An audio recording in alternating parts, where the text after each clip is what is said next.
오늘 새벽에 함께 볼 말씀은 마태복음 26장 57절에서 68절까지 말씀 우리 같이 보겠습니다. 마태복음 26장 57절부터 68절까지 말씀 우리 한 목소리로 읽겠습니다. 예수를 잡은 자들이 그를 끌고 대제사장 가야바에게로 가니 거기 서기관과 장로들이 모여 있더라. 베드로가 멀찍이 예수를 따라 대제사장의 집들에까지 가서 그 결말을 보려고 안에 들어가 하인들과 함께 앉아 있더라. 대제사장들과 온 공회가 예수를 죽이려고 그를 칠 거짓 증거를 찾으매 거짓 증인이 많이 왔으나 얻지 못하더니 후에 두 사람이 와서 이르되 이 사람의 말이 내가 하나님의 성전을 헐고 사흘 동안에 지을 수 있다 하더라 하니 대제사장이 일어서서 예수께 묻되 아무 대답도 없느냐. 이 사람들이 너를 치는 증거가 어떠하냐 하되 예수께서 침묵하시거늘 대제사장이 이르되 내가 너로 살아계신 하나님께 맹세하게 하노니 내가 하나님의 아들 그리스도인지 우리에게 말하라. 예수께서 이르시되 내가 말하였느니라. 그러나 내가 너에게 이르노니 이후에 인자가 권능의 우편에 앉아 있는 것과 하늘 구름을 타고 오는 것을 너희가 보리라 하시니 이에 대제사장이 자기 옷을 찢으며 이르되 그가 신성모독하는 말을 하였으니 어찌 더 증인을 요구하리요. 보라, 너희가 지금 이 신성모독하는 말을 들었도다. 너희 생각은 어떠하냐. 대답하여 이르되 그는 사형에 해당하니라 하고 이에 예수의 얼굴에 침뱉으며 주먹으로 치고 어떤 사람은 손바닥으로 때리며 이르되 그리스도야 우리에게 선지자 노릇을 하라. 너를 친 자가 누구냐 하더라. 아멘. 할렐루야. 말씀 가운데 기하는 내가 저 여러분에게 있기를 소망합니다. 오늘 말씀 보면 이제 예수님께서 그 대제사장 가야바의 집에 들어가서 신문 받는 장면입니다. 그런데 예수님을 거짓 증거로 어떻게 해서든 증인들을 세우지만 마땅한 증인이 없었는데 두 증인이 나타나 사흘 만에 하나님의 성전을 짓는다는 그러한 이야기를 하지요. 그러고 나서도 예수님께서 아무 말이 없으십니다. 63절에 보면 63절에 보면 이렇게 말씀하세요. 예수께서 침묵하시거늘 대제사장이 이르되 내가 너로 살아계신 하나님께 맹세하게 하노니 내가 하나님의 아들 그리스도인지 우리에게 말하라. 예수님께서는 그러한 모든 신문에 어떻게 대응하셨느냐? 침묵으로 대응하셨습니다. 내년에 저희 노회에서 이제 일본의 목회자들이 성지순례식으로 가는 일정이 이제 잡혔습니다. 일본의 구마모토현 나가사키 그 방면으로 가는데 왜 그쪽으로 가느냐? 엔도 슈사쿠라는 유명한 일본 작가가 침묵이라는 책을 썼어요. 너무나 정말 고전적인 그러한 책입니다. 17세기에 일본의 카톨릭 신부 페레이라 신부가 들어와서 신앙을 전하다가 배교했다는 소식을 듣게 됩니다. 그러자 그 소식을 듣고 그의 제자였던 로드리고 신부가 그를 찾으러 동시에 복음을 전하기 위해서 다시 일본으로 향합니다. 그런데 거기를 갔더니 일본에서 얼마나 순교의 현장이었던지요. 실제적으로도 거기에서는 수많은 사람들이 죽임을 당했습니다. 예수님을 믿는지 믿지 않는지 예수님의 그림 성화를 그냥 바닥에 깔아놓고 한 사람 한 사람씩 다 지나가게 밟고 지나가게 합니다. 밟지 못하면 그리스도인이라고 잡아다가 죽였어요. 처형해 버렸습니다. 그러나 밟고 지나가면 예수 믿지 않는구나 생각하고 풀어줬다고 합니다. 그런 암담한 현실 가운데 복음을 증거하다가 이 로드리고 신부가 잡혔어요. 그리고 그 모든 고통과 고난 가운데 왜 하나님 침묵하십니까? 왜 아무 말씀 없으십니까? 전능하신 하나님께서 이처럼 믿는 자들이 고난당할 때 찾아와서 문제를 해결하여 주시고 또 그들의 마음을 꺾어주셔서 예수님을 믿게 해야 되는데 왜 그런 일이 일어나지 않습니까? 그렇게 고난 중에 침묵하신 하나님에 대해서 근본적인 질문을 던지는 것이죠. 그러다 차가운 벽 속에서 감옥 벽 속에서 손을 더듬으면서 발견한 것이 거기에는 글귀가 라틴어로 적혀 있는데 라우다테 에움, 라우다테 에움이라는 글씨가 거기에는 적혀 있었습니다. 그거는 아마도 자신의 이전에 왔던 배교에 있다는 그 페레이라 신부가 적어놓은 것 같았어요. 그 내용이 무엇이냐? 주를 찬양하라, 주를 찬양하라 라는 뜻입니다.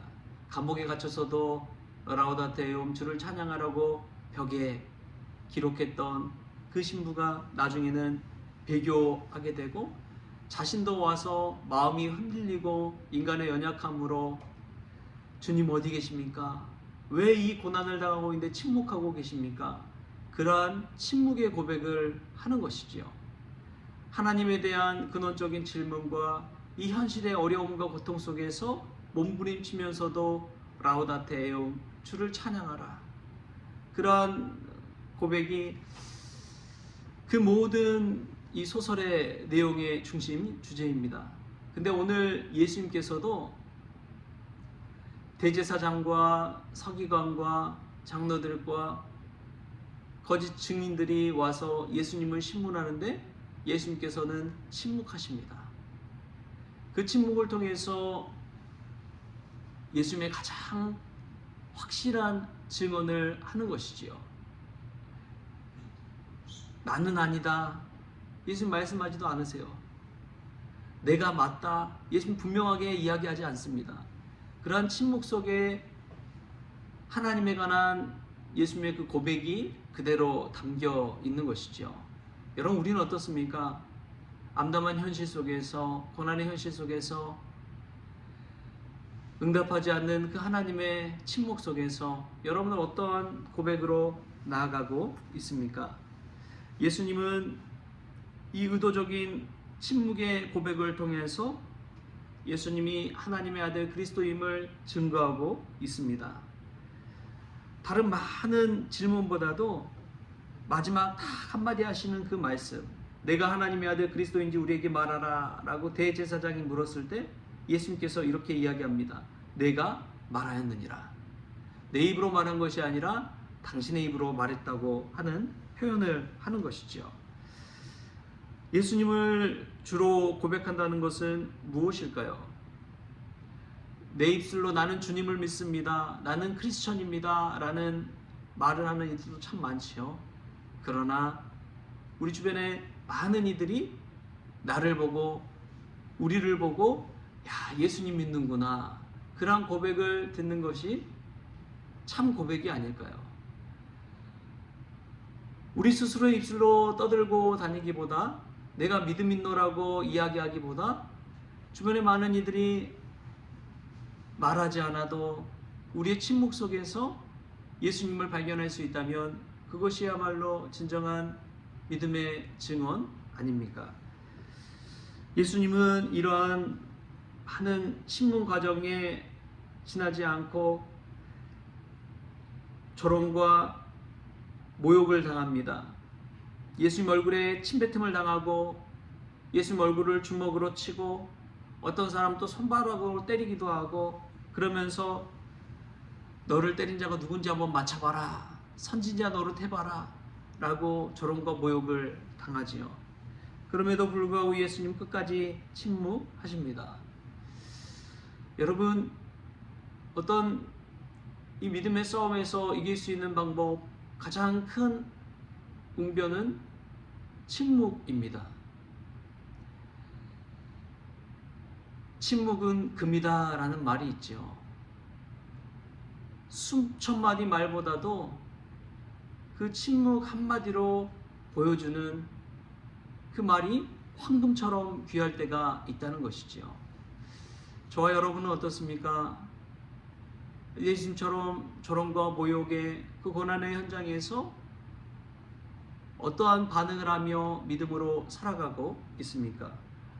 우리가 예수님이 침묵의 고백을 통해서 예수님이 그리스도임을 증거한 것처럼 우리의 삶 가운데 우리의 삶을 통해 예수님의 증인됨을 나타낼 수 있는 믿음의 종들 될 수 있기를 바랍니다.